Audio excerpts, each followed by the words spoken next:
So in today's video, we're going to look at two different ways to implement shrinking dropdowns into Google Sheets, which is to remove used items from the list of available options. So I'm going to start with the most basic solution and then show you a reason why some people don't like it. And then we're going to finish the video by showing you a scripted solution that addresses that issue. So let's jump in with the simplest option here. So here we have a list of dropdown options. And so we can add the actual dropdown over here. So I'm just going to right click dropdown and let's make sure we apply it to the whole range. So colon and D, so we'll go all the way down. And then we'll change this to drop down from a range. And then we can select our range here, hit OK. And then I'm just going to change it to an arrow here and hit done. And then we can go ahead and close that out for the moment. And so now we have all of these options. Now the issue is, if I come to the next cell, Dwight is still an option. And so that's the first thing we want to resolve. So the way we're going to do this is by using a helper column. And in that helper column, we're going to use a filter formula. So we're going to first refer to the master list, just like that, comma, and then we're going to use the opposite of match. So match is how we would match up those values, but we want to do the reverse. So we're going to put is NA in front of match, and that's going to reverse it for us. So it'll match everything that does not show up. So then we again select the same range. So make sure those two are the same, comma again, and now we can go to what has been selected, and then 0 for exact match, and then we can close out with the parentheses. So now you can see this is the same list as what's here, minus Dwight. And so if we select another one, you can see now that one's gone as well. So now we need to update this list of dropdowns to pull from the helper instead of the original. And so we just change it here to B, and then I'm going to add this colon and D to make sure it applies all the way down. Hit done, and there we go. So now we have Dwight. We check the list now. His name is not in there anymore. I can select Jim. And now neither Jim or Dwight are on this list. And so we can continue on. And you can see this list keeps getting shorter as more things are selected. So that's the basics. But one thing that is confusing is once you've selected an option, it now comes up with this red error on the top right cell. If you hover over it, it says invalid. So there's not any way to resolve this. So sometimes you think, well, maybe it has to do with this if data is invalid. And it doesn't matter which one you select, because reject input or show warning, and we hit done, we still have that warning. So we'll address that in a second, but I do want to show you how to implement this if you have the dropdowns on one tab and the options on another. So let's go ahead and do that real quick. So first of all, let's start with our helper formula here and filter this. Now, if you may have more options here, you can also remove that end row reference and then do our is NA match. And again, I'm just going to do A2 to A, and then I can come over here to whatever tab we're using this on and select this. And again, I can remove those end row references. Now, one thing to keep in mind is this is only going to work for that one tab. And so let me just copy this in here real quick. If we have another tab, so if I want to use this on two tabs, then I could keep this as my master list, and then this could be tab 1, and then I can basically create another column and use essentially the same formula, but this reference would be different. And then you can use that second column as the source for the dropdown on the second tab. So I just wanted to show you that real quick in case you need to use this on multiple sheets. So let's go ahead and add the dropdown here real quick. So we'll make sure this applies all the way down and then drop down from a range and then come over here. And again, for this tab, this is our helper column. So this is where we want to select from. Hit OK. And then it's up to you if you want the arrow style or the chip style. You can see right now it's the chip. You can change the arrow if you like. You can tweak this, but it doesn't matter. It's still going to show the error regardless. But if that doesn't bother you, then the solution will work for you just like that, and it works just the exact same. So once you select an option, it's no longer available in that list. So if you want to resolve where you don't have this error, that is where we're going to go to our second solution, which does require a script to help us out. So let's go ahead and take a look at the script. But while that's loading, let me just show you, we have the same layout here. We have this, and here's our list of dropdowns. Now here we do not have a helper column, and that's what we're going to use the script to do. So if you take a look at this, this is currently working in place. And so if we remove Pam and Jim and Dwight, you can see I have a little pop-up over here, and that's just showing the script that it's working. So if we come back up here, we can see we have all the options currently available on all of them. If I select Dwight as an example here, we're going to see that script just ran. And now if we take a look, it removed it from these. So if we actually take a look at this dropdown isn't from a range. It's actually a list of options that the script put together. So the other ones we're doing dropdown from a range, so it's dynamic. This one, theoretically, if we went and add another option, it's not going to automatically include it right now. So let's say new person. If we come over here, that is not in here yet because it is not run. So if I select an option though, the script will find it and pull it in once it updates. So update complete. Now if we check, you can see there's new person. So that's just one thing to keep in mind on this no script version. Once you add an option here, it's going to be immediately available. On the scripted solution, you'll have to trigger the script to refresh. All right, so that's enough there. Let me show you what's going on in the script, and then I'll show you how to set it up here. So here is the script. So this script is just a simple on edit trigger, so it does not need to be authorized. So as soon as you add the script, it will be running. And then basically what we have here is this is getting data about what was edited, because basically what the on edit trigger does is every time you make a change in the Google Sheet, that script will run and say, do we meet these conditions? What do we want to do? So this tells us what tab we edited and what range got changed. So if I select here, it's going to send to the script that I was on scripted solution sheet and that I edited in column B and row 4. Now it doesn't do B, it does column 2 and row 4, but that is what it allows us to do. And so that range contains that information. It contains the row, it contains the column, it contains the value, etc. So that being said, we have a couple settings here. So the target sheet, that's where we're going to be adding the dropdowns. So I just put it in here. So if you're using the script, you can just change this to whatever tab that you want that to work on. I will show you here in a minute how to do multiple tabs as well.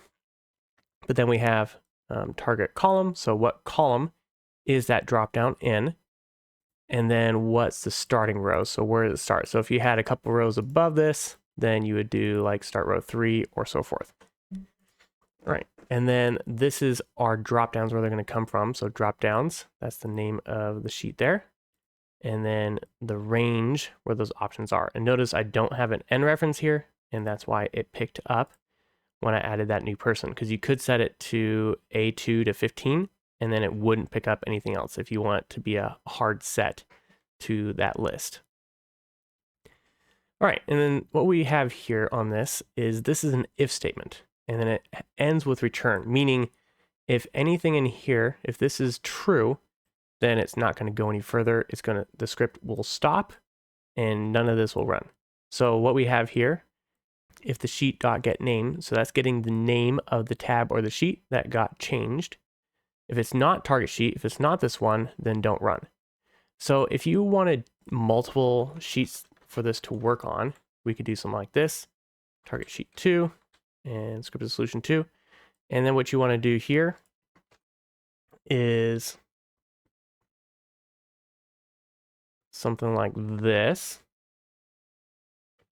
Now to explain what's going on here, I'm going to have to tell you what these mean and why we're using parentheses.